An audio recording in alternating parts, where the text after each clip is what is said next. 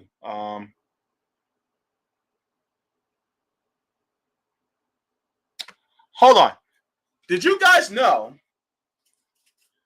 that there are like there are like blue?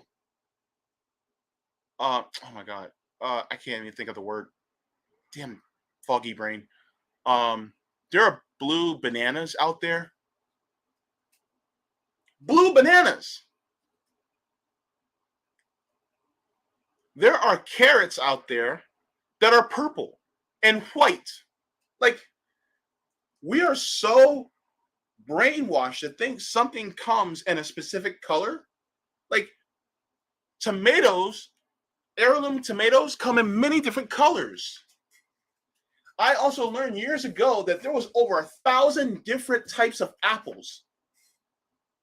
And now we maybe have like 40 or 50 different types of apples now. There was like 1,000 of them. It's crazy.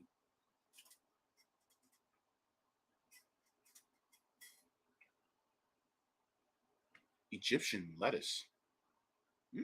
Nice. Oh, I heard durian fruit stinks all to hell.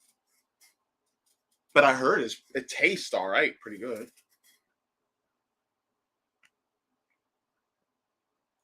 Grown purple carrots. How do they taste? Wait, are they similar to the taste of the orange ones, or do they have a different flavor?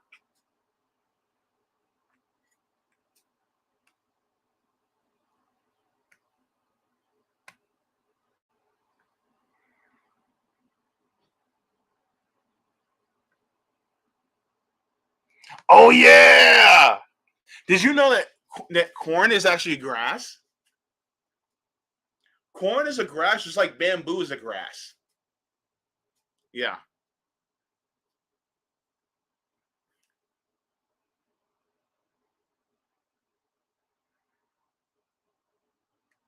there were thousands of rice varieties.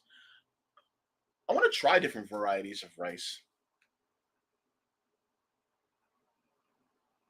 Oh, you said it tastes like heaven? So you mean it tastes like me? JB, stop it, man! Stop it! Just why are you joking?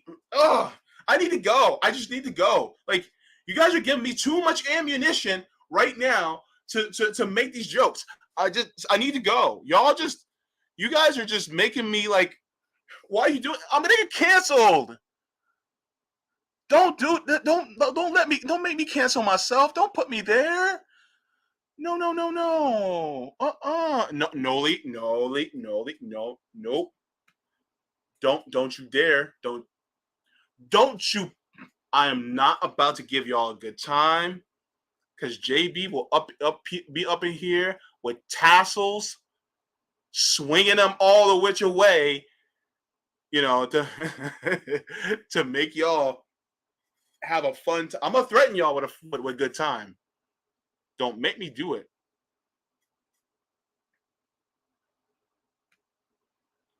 Looking at eggplants and shit.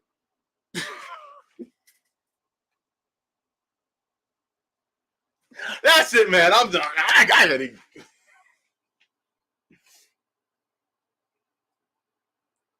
go. I can't do this. I just can't. I can't. I can't do this. I can't do this, y'all. You guys are just like getting me in trouble right now. Like, what in the hell?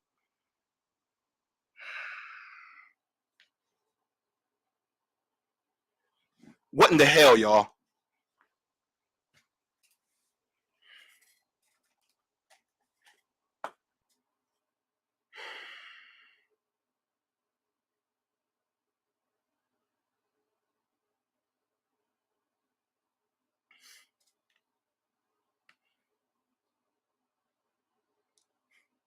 That's what he said. Dang it, man!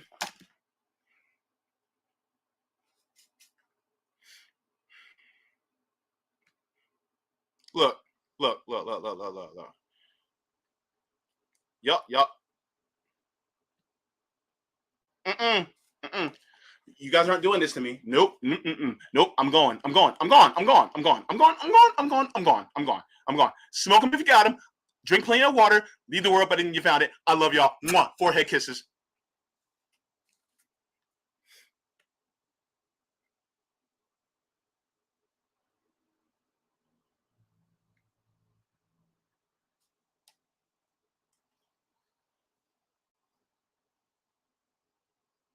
Toasty. Wee.